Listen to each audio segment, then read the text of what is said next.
Karena kalau kita bicara politik kita dari masa ke masa, ya politik kita itu politik gagasan, terus apa dong? Kalau ada yang dengan mengedepankan gimmick, ini akan diuji habis di panggung-panggung debat. Dan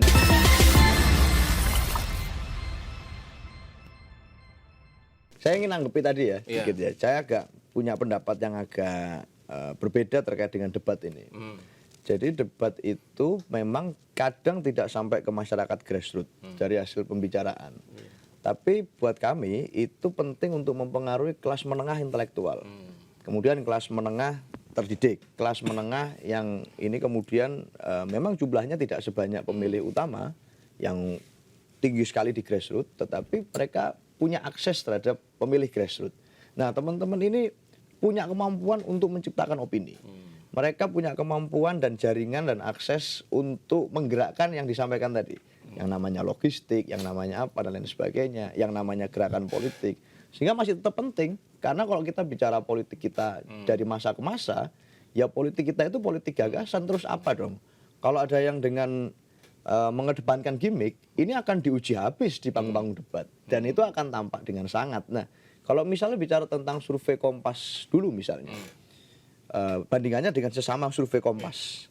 Pada waktu Pilgub DKI 2018, Kompas itu 80 hari menjelang pemilu, yang menang adalah Mas Ahaye dan Mbak Silvi gitu.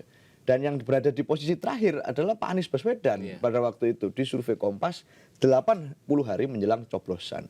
Apa yang terjadi pada saat pasca survei itu keluar? Yang terjadi adalah debat. Debat, di dalam debat-debat itu masyarakat Jakarta tampak bagaimana kualitas masing-masing calon. Kemudian ternyata Pak Ahok naik, kemudian Pak Anies naik, dan ternyata yang jadi malah Pak Anies. Artinya debat ini mau tidak mau pasti mempengaruhi. Apakah itu mempengaruhi berapa banyak orang itu persoalan lain.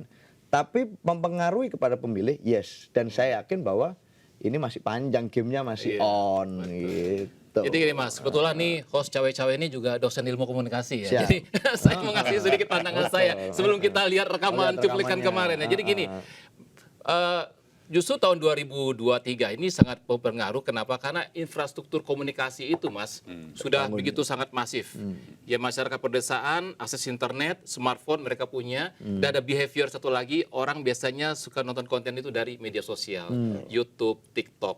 Nah jadi orang-orang yang kita jangan anggap remeh yang di pedesaan ini, mereka juga lihat smartphone, lihat TikTok dan sebagainya.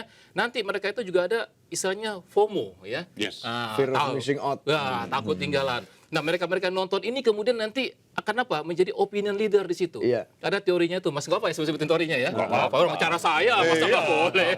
Cuman nggak boleh debat. Masa kita cawe-cawe? Saya nggak bisa bilang gitu kan gitu. Itu jangan didebat. Masa Namanya kita cawe-cawe? two stage flow. Two stage flow itu orang cenderung menanyakan. Misalnya kalau di suatu desa nanya, Mas Seno, itu pilih siapa nanti? Atau dia mempengaruhi orang ini. Wah, lu lihat debat nggak kemarin itu? Begini. Jadi informasi itu lebih terdistribusi sekarang. Karena itu karena internet, ya smartphone juga banyak. Saya waktu pernah ke luar kota, di pinggir itu makan di warung, ibu-ibunya kenceng banget nontonnya YouTube. Di warkop bahas pilpres semua loh hari ini. Iya, begitu ya. Oke. Iya, di warkop loh. Jangan ditanggapin Mas, jangan ditanggapin.